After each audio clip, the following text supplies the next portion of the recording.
নির্গত হয়েছে। এবার আল্লাহ বলছেন, এই সদাচরণ, মানওয়াসালাকে ওয়াসালতহু ওমান কাতাকে কাতাতহু, সদাচরণ তোমাকে যে নিবে আমি আল্লাহ তাকে নিব, সদাচরণ তোমাকে যে ছেড়ে দিবে আমি আল্লাহ তাকে ছেড়ে দিব। যার সদাচরণ নেই তার আল্লাহ নেই। কিভাবে খায়? হিন্দু যেভাবে খায়। কিভাবে জমি জায়গা অর্থ সম্পদ কিনে করে বাড়ি গাড়ি, তো হিন্দু যেভাবে করে। আয়েশা রাদিয়াল্লাহু তাআলা আনহা বলেন, সদাচরণ আল্লাহর আরশ ধরে ঝুলন্ত। তাহলে একটা সদাচরণের একটা রূপরেখা। আয়েশা রাদিয়াল্লাহু তাআলা বলেন, আল্লাহ নবী বললেন সদাচরণ আল্লাহর আরশ ধরে ঝুলছে অবস্থায়। তারপরে সদাচরণ বলছে, আমি সদাচরণ বলছি, মান অসালানি অসালাহুল্লাহ, আমাকে যে নিবে আল্লাহ তাকে নিবে। ওমান কাতানি কাতাহুল্লাহ, আমাকে যে ছেড়ে দিবে আল্লাহ তাকে ছেড়ে দিবে। সদাচরণ এমন একটা জিনিস যা দিয়ে সবচেয়ে দামি জান্নাত পাওয়া যায়। আবু মুসা আশআরী রাদিয়াল্লাহু তাআলা আনহু বলেন, আল্লাহর নবী বলে, ইন্না ফিল জান্নাতি লা গুরাব ইরা যাহিরুহু মিন বাতিনিহা বাতিনুহু মিন যাহিরিহা। একটু যেহেতু এটা কমই প্রতিষ্ঠান, সহযোগিতা করতে হয় আমাদেরকে, আর আপনারা করে থাকেন, কোনোদিনই কোনো বছরই খালি পয়সায় আসবেন না। 10 টাকা হোক, 10,000 টাকা হোক, 100 টাকা হোক। আর ওই হাদিসটার প্রতি আমল করো তো, যে দেওয়া হাত ভালো নেওয়া হাতের চেয়ে। আর 10 টাকা দিলে ওটা পূর্ণ হবে, না দিলে ওই পরিমাণ ক্ষতি হবে, হবেই। আমি বুঝতে পারি আর না পারি, না দিলে ক্ষতি হবেই। আমি বুঝতে পারি আর না পারি, যার কারণে কেউ চাইলে দিতে হয়। ছেলেরা এখন আসছে, ওরা চুপচাপ আসবে, আপনারা তাদের হাতে আপনার গতিমতো দিতে থাকবেন। আমি আপনাকে যে অবস্থায় আছি সেটা শোনাই। সবচেয়ে দামি জান্নাত পাওয়া যাবে যে জান্নাতের বাহির থেকে ভেতর দেখা যায়, ভেতর থেকে বাহির দেখা যায়, টকটক করছে, ঝকঝক করছে। তো সাহাবিগণ বললেন, লেমান হাজেহি, আল্লাহ নবী এত দামি ঘর কে পাবে? তখন আল্লাহ রসুল বলছেন, লেমানা আলানাল কালামা, যার স্বভাব ভালো সে পাবে, যার সদাচরণ আছে সে পাবে, যার ভালো কথা ভালো কর্ম সেই পাবে। ভালো কথা ভালো কর্ম দিয়ে সবচেয়ে দামি জান্নাত পাওয়া যায়। এইবার যে রুজি বেশি করা চায়, যে আল্লাহ আমার টাকা পয়সা কিছু বেশি হোক, আল্লাহ আমার টাকা পয়সা কিছু বেশি হোক, বা আল্লাহ আমার একটু বয়স বেশি করে দাও, একটু দেখেন।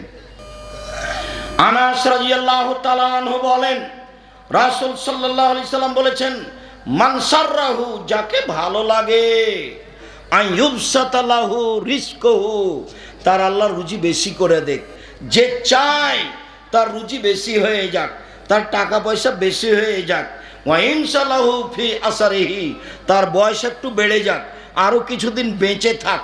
এইটা যে চাই, সে যেন ফালেসেল রাহেমাহু, সদাচরণ করে। সদাচরণ করলে অর্থ সম্পদ বেশি হয়, সদাচরণ করলে বয়স বেড়ে যায়। আল্লাহ যেটা রেখেছেন পৃথিবী সৃষ্টির 50,000 বছর পূর্বে যেটা লিখেছেন, সেটা কেটে দিয়ে নতুনভাবে লিখে দিবেন। তার 1 নাম্বার কাজ হলো সদাচরণ। 2টা কাজে লিখিত ভাগ্য কেটে বাড়িয়ে দেওয়া হয়। 2টা কাজে, হজ তার মধ্যে নেই, সলাত তার মধ্যে নেই, রোজা তার মধ্যে নেই, তাসবিহ তাহলিল তার মধ্যে নেই, কোরআন তেলাওয়াত তার মধ্যে নেই, তার মধ্যে আছে সদাচরণ। রাসূল সাল্লাল্লাহু আলাইহি ওয়াসাল্লাম বলছেন, লাইদুল কাদা ইল্লা বিদুআয়ে, দুয়ার মাধ্যমে ভাগ্য পরিবর্তন করা হয়। পৃথিবী সৃষ্টির 50,000 বছর পূর্বে যেটা লেখা আছে সেটা কেটে আল্লাহ নতুনভাবে লিখে দিবেন। 2টা কাজে, মনে থাকবে না মনে হয়। 1 সদাচরণ, 2 দোয়া। আল্লাহ তুমি আমার বাড়ি ঘরের ব্যবস্থা ভালো করে দাও, আল্লাহ তুমি আমাকে একটা ভালো পর্যায় পর্যন্ত বাঁচিয়ে রাখো, আমি যেন ভালো ইবাদত করে তোমাকে সন্তুষ্ট করে যেতে পারি। আপনি আল্লাহর কাছে যে বিষয়ে বেশি চান না কেন, অর্থ সম্পদ, জমি জায়গা, বাড়ি ঘর, ছেলে মেয়ে, আপনি তার কাছে বেশি বেশি দোয়া করলেই আপনার বয়স বাড়িয়ে দেওয়া হবে, যেটা আছে সেটা কেটে লিখে দেওয়া হবে। উপস্থিত বৈঠকের দিনই মুসলিম ভাই ও বোন, এই ছেলে বসো, আমি দোয়া পড়ি, তারপরে কাছাকাছি কয়েক মিনিট। এই বিষয়ে অনেক হাদিস আছে, এরপরে আজকে সংক্ষিপ্ত করতে চাচ্ছি।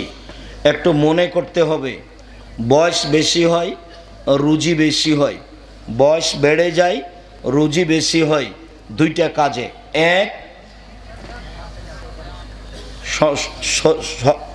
ছোট করে মনে রাখো সদাচরণ, ছোট করে মনে রাখো সদাচরণ।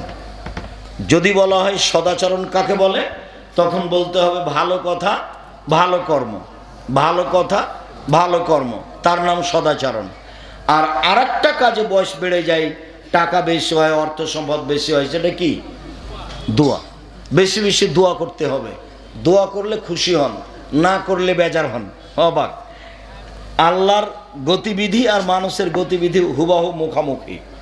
কালকে একটা লোকের কাছে গিয়ে বলছেন, ভাইজান আমার ছেলের হাত ভেঙে গেছে, আমি মেডিকেলে যাব, 10,000 টাকা কর্জ দেন ভাইজান, আপনি তো সবাইকে দেন। তখন ও বলবে, আচ্ছা ঠিক আছে, তুমি তো বিপদে পড়েছো, 10,000 টাকা নিয়ে যাও। পরের দিনে আবার গেছেন, গিয়ে বলছেন, ভাইজান আমার মেয়ে ছেলেটা এভাবে দুর্ঘটনা ঘটেছে, তা আপনি যদি আর 10,000 টাকা দিতেন। তখন ও বলবে, তোর জন্য টাকা বানাই নাকি? আর এই কথাটাই যদি এখন আপনি আল্লাহকে বলবেন, যতবার বলবেন তত বেশি খুশি, যতবার সংখ্যা বেশি হবে তত বেশি খুশি, আর যত মুখ বন্ধ থাকবে তত বেজার বেশি। আল্লাহ আমার এই ছেলেটার 10,000 টাকার ব্যবস্থা করো, আল্লাহ তুমি আমার এই ছেলেটার 10,000 টাকার ব্যবস্থা করো, আল্লাহ আমার এই দুর্দিনে তুমি এই কাজটা করে দাও। আপনি যখন হাত তুলে বলবেন, ইসমে আজম পড়ে বলবেন, তখন আল্লাহ বলবেন ঠিক আছে করে দিলাম। তার গড়াটা তার ব্যাপার, আর আমি হাত তুলে দোয়া করবো এটা আমার ব্যাপার। তিনি তো আর আমার মতো করবেন না, কাজে আমি বুঝতে পারি নাও বুঝতে পারি, হয়তো বা তার চেয়ে একটা বড় বিপদ ছিল সেটা ঠেকিয়ে দেওয়া হয়েছে, এটা চলে এসেছে, কিন্তু আমি বুঝলাম যে আমারটা কবুল হয়নি, কিন্তু আর একটা বড় বিপদ আসছিল সেটা ঠেকিয়ে দেওয়া হয়েছে, সেটা তার আমি বুঝলাম না। এই জন্য আমাকে বুঝতে হবে যে আমি দোয়া করি, আমার কাজ হলো দোয়া করা, আর তার কাজ হলো দোয়া কবুল করা। তিনি কবুল করবেন তার মতো, আমি দোয়া করতে থাকবো আমার মতো। সম্মানিত দিনী ভাই বোন, রাসূল সাল্লাল্লাহু আলাইহি ওয়াসাল্লাম এই ব্যাপারে বললেন, সদাচরণে এমন একটা জিনিস। নওয়াস ইবনে সামান বলেন, আমি একদা আল্লাহ রাসূলকে বললাম, মাল বিরর ওয়াল ইসম, আল্লাহ নবী পাপ কি জিনিস, নেকি কি জিনিস, এটা জিজ্ঞাসা। আল্লাহ নবী পাপ কি জিনিস, নেকি জিনিস, নেকি কি জিনিস, এটা জিজ্ঞাসাটা হলো পাপ কি নেকি কি, পাপ কি নেকি কি। তখন আল্লাহ রাসূল বলছেন, আল বিরর হুসনুল খুলুক, নেকি হলো ভালো আচরণ। বললেন না যে নেকি হলো তাহাজ্জুদ, বললেন না যে নেকি হলো হজ, বললেন না যে নেকি হলো কোরআন তেলাওয়াত। উত্তরে তিনি বললেন নেকি হলো ভালো আচরণ। পূর্বের বাক্যে ফিরে যাই, বিচার মাঠে নেকির পাল্লায় সবচেয়ে ভারী নেকি কোনটা? সদাচরণের নেকি, ভালো আচরণের নেকি। সদাচরণ নিজেকে গ্রহণ করতেই হবে। অফিসে, আদালতে, কোর্টে, কাচারিতে, বাড়িতে, স্ত্রী পরিবারের কাছে, ছেলে মেয়ের কাছে মুখ সব সময় কন্ট্রোলে রাখতে হবে। মুখ মানুষকে বিপদে ফেলে। যখন আল্লাহর নবীকে জিজ্ঞাসা করে, আল্লাহ নবী মান নাজাত, বাঁচার পথ কি, জাহান্নাম থেকে বাঁচবো কিভাবে আল্লাহ রাসূল? তখন আল্লাহ রাসূল বললেন, 3টা পথে জাহান্নাম থেকে বেঁচে যাওয়া। এক, আলজিম লিসানাক, মুখখান বন্ধ রেখো, জাহান্নামে যাওয়া লাগবে না, জান্নাত পেয়ে যাবা। মুখখান বন্ধ রাখো, জরুরি প্রয়োজন ছাড়া মুখ ব্যবহার করিও না, কাউকে ধমকায়ও না, কাউকে গালি দিও না, কারোর সাথে খারাপ ব্যবহার করো না, কারোর সাথে কটু কথা বলো না।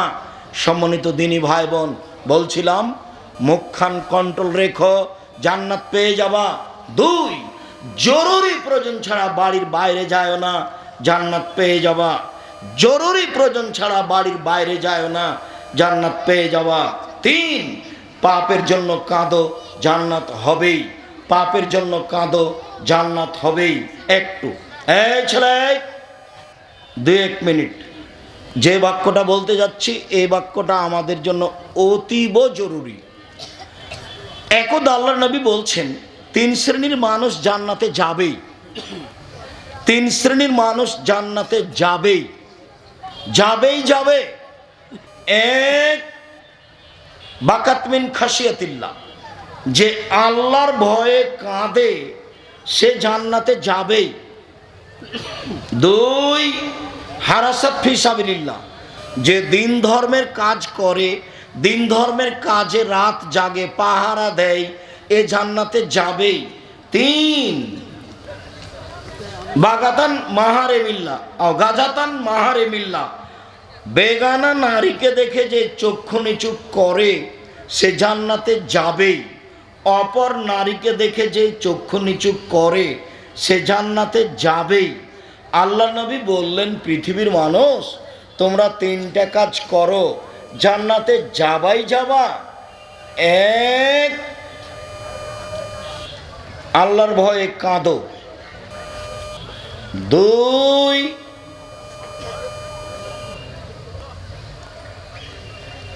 আল্লাহর ভয়ে কাঁদো। দুই, জরুরি প্রয়োজন ছাড়া বাড়ির বাইরে যাবা না। তিন, বেগানা নারীকে দেখে চক্ষু নিচু করো, তার মানে তুমি বড় মোবাইল ব্যবহার করতে পারবা না। নগ্ন ল্যাংটা মেয়ে দেখে চক্ষু ঠান্ডা করে জান্নাত কিনার আশা করো না। জান্নাতে মেয়েরা আছে, সর্বোচ্চ দামি মেয়ে, যাদেরকে জিন কোনোদিন স্পর্শ করেনি, যাদেরকে মানুষ কোনোদিন স্পর্শ করেনি, যাদেরকে দেখে মনে হবে ঝিনুকের মধ্যে লুকানো মুক্তা, যাদের মাথার চুল হবে লম্বা লম্বা কোঁকড়া কোঁকড়া কুচকুচে কালো, যারা হবে 15-16 বয়সের মেয়েদের মতো ভিন্ন ধরনের রূপ চেহারার। এই সব মেয়েকে যদি ভোগ করতে হয় তাহলে রং মাখানো এই সব মেয়েদেরকে দেখে চক্ষু ঠান্ডা করে, কলিজা ঠান্ডা করে জান্নাত কিনা যাবে না, ভুল হিসাব। যেদিন বলেছি তিনটা পাপের কারণে সমাজে তিনটা বিপদ নেমে আসে, সমাজে তিনটা পাপের কারণে তিনটা বিপদ নেমে আসে। বিপদ এক, ভূমিকম্প হবে। বিপদ দুই, আকার আকৃতি পরিবর্তন হবে। সন্ধ্যায় ছিল মানুষ, সকালে হবে শোর। সন্ধ্যায় ছিল মানুষ, সকালে হবে বানর। হবেই হবে, সেদিন চলে এসেছে কাছাকাছি। বিপদ তিন, সব সমস্যা নেমে আসবে সমাজের তিনটা পাপের কারণে। মসজিদে মারামারি, মাদ্রাসায় মারামারি, যেখানে সেখানে হইচই, জমির দাম যা, রেস্টি খরচ তাই, চতুর্দিক থেকে সমস্যা নেমে আসবে তিনটা পাপের কারণে। বিপদ এক, ভূমিকম্প। বিপদ দুই, আকার আকৃতি পরিবর্তন। সকাল সন্ধ্যায় ছিল মানুষ, সকালে হবে শুকর বানর। তিন, সমস্যা নেমে আসবে, সব জায়গায় সমস্যা, রাস্তাঘাটে মসজিদ মাদ্রাসায় সব জায়গায় সমস্যা। এ হলো তিনটা বিপদ। পাপ তিনটা। পাপ এক, এদা সারবুল খমুরা, যখন মানুষ নেশাদার দ্রব্য পান করবে, বিড়ি তামাক জর্দা সিগারেট গুল পেপসি ঠান্ডা কোকোকলা আরসি, এইগুলো যখন মানুষ স্বাভাবিকভাবে পান করবে, মনে করবে এগুলো মদ নয়। চিরদিন আমি বলে আসছি 30 বছর থেকে, ঠান্ডা পেপসি কোকোকলা আরসি মদ। আর যারা বলছে মদ নয় তাদের কাছে কোনো দলিল নেই, আমার কাছেই দলিল আছে। এর ইতিহাস তলিয়ে দেখতে হবে ঠান্ডা পেপসি কোকোকলা আরসি, তাহলে বোঝা যাবে। সম্মানিত দিনী ভাই বোন, যেদিন আমার উম্মাত নেশাদার দ্রব্য পান করবে সেদিন এই তিনটা বিপদ নেমে আসবে। দুই, জাহরাতুল কায়নাত, মেয়েরা যখন নাচবে তখন এই তিনটা বিপদ নেমে আসবে। সব মোবাইলে মেয়ে নাচে, সব টিভিতে, সব দোকানে মেয়ে নাচে, সব ঘরে মেয়ে নাচে, রাস্তাঘাটে মেয়ে নাচে, অফিস আদালতে মেয়ে নাচে, শিক্ষা প্রতিষ্ঠানে মেয়ে নাচে। মেয়েরা যেদিন নাচবে তিনটা বিপদ নেমে আসবে। তিন, জারাবুবিল মাজেব, যখন বাদ্যযন্ত্র প্রকাশ পাবে তখন তিনটা বিপদ নেমে আসবে। সব মোবাইলে বাজনা বাজে, প্রায় সব দোকানে বাজনা বাজে, প্রায় সব ঘরে বাজনা বাজে, গাড়িতে বাজনা বাজে, রাস্তাঘাটে বাজনা বাজে। একটা বিবাহ অনুষ্ঠান হয় না বাজনা ছাড়া, একটা গাড়ি চলে না বগুড়া থেকে ঢাকা বাজনা ছাড়া। মানুষ পশু প্রাণীর মতো হয়ে গেছে। দুঃখিত, আপনাকে কি দিয়ে বুঝাই? আমাদের নবী মুহাম্মদ সাল্লাল্লাহু আলাইহি ওয়াসাল্লাম আফসোস করে বললেন, পৃথিবীর মানুষ মনে রেখো, আমি আমার উম্মতের জন্য দুঃখ প্রকাশ করে গেলাম। পৃথিবীর মানুষ মনে রেখো, আমার উম্মতের জন্য আমি দুঃখ প্রকাশ করে গেলাম। আমার উম্মত ইহুদি খ্রিস্টানদের সাথে মিশে যাবে, কথাবার্তাতে, চাল চলনে, কৃষ্টি কালচারে, অফিস আদালতে, নিয়ম নীতিতে, খাতা কলমে, প্রতিষ্ঠানে, সব কিছুতেই আমার উম্মত মিশে যাবে। ইহুদি খ্রিস্টানদের সাথে ডান হাতের বৃক্ষ যেমন বাম হাতের সমান, ডান হাতের বৃক্ষ যেমন বাম হাতের সমান, একবারে হুবাহু মিলে যাবে আমার উম্মত ইহুদি খ্রিস্টানের সাথে। পৃথিবীর মানুষ মনে রেখো, দুঃখ সহকারে বলে যাচ্ছি, ডান পায়ের জুতা যেমন বাম পায়ের সমান, ডান পায়ের জুতা যেমন বাম পায়ের সমান, সমান সমান যেমন আমার উম্মত ইহুদি খ্রিস্টানদের সাথে মিশে যাবে নিয়ম নীতিতে, পোশাক আশাকে, কাপড়ে, চলনে ফিরনে, কথাবার্তাতে মিশে যাবে। এইভাবে বলতে বলতে বলতে নিচে নামতে লাগলেন। নিচে নামতে নামতে বলছেন, পৃথিবীর মানুষ মনে রেখো, ইহুদি খ্রিস্টান যদি মায়ের সাথে জেনা করে থাকে, আমার উম্মত মায়ের সাথে জেনা করবে। কি বুঝলেন? এগুলো কি স্বাভাবিক কথা? বলো তো ছেলে, তোমার মাথার চুলটা এভাবে কাটা আছে কেন? নিচের চতুর্দিক চেঁচে রেখেছো, ওপরটা এরকমভাবে ছাতা করে রেখেছো কেন? এটা কার স্বভাব? তোমার গেঞ্জিটাতে পিছনে কার ছবি ওঠে? তোমার মাকে তুমি সৎমা বলি তো আমার খুব কষ্ট হয়। তোমার মাকে যখন তুমি আম্মা বলে ডাকো তখন আমার খুব ব্যথা আসে। ওকে বলবে সৎমা। আর তুমি তো একটা মূর্খ ছিলে। তোমার গায়ে গেঞ্জিটা, এই গেঞ্জিটা উঠে কি করে? এই গেঞ্জিটা তোমার গায়ে আসে কি করে? তোমার এই গেঞ্জিটা আমরা টয়লেট পেপার হিসেবে ব্যবহার করব না। আমি তো বলেছি কাজী সাহেবকে, কাজী সাহেব অত দাপট দেখাচ্ছেন কেন আপনি? বাড়ি বগড়া হলে দাপট দেখাতে হবে? হ্যাঁ, আপনি কথা বলবেন কেন? কাজী সাহেবের খাতাতে যে কাগজ আছে সেই কাগজ দিয়ে টয়লেট পেপার হিসেবে ব্যবহার করতে হবে। আমি বলেছি, আমি একটু কম বলেছি, এর চেয়ে শক্ত ভাষা ব্যবহার করতে হতো। আল্লাহর নবী বলেছেন, বিবাহতে 2 জন সাক্ষী লাগে। আপনার খাতাতে লেখা আছে 4 জন সাক্ষী। আপনার খাতা আল্লাহর নবীকে অস্বীকার করেছে, আপনার খাতা আল্লাহকে অস্বীকার করেছে, আল্লাহর বিধিকে অস্বীকার করেছে। আপনি ওখানে 4 জন সাক্ষী লাগিয়েছেন, অথচ আল্লাহর নবী বলছেন বিবাহের জন্য 2 জন সাক্ষী। আপনি এভাবে বলেন মানে? আমি আপনার খাতার পাতাকে টয়লেট পেপার হিসেবে ব্যবহার করতে চেয়েছি, এটা কম করে বলেছি।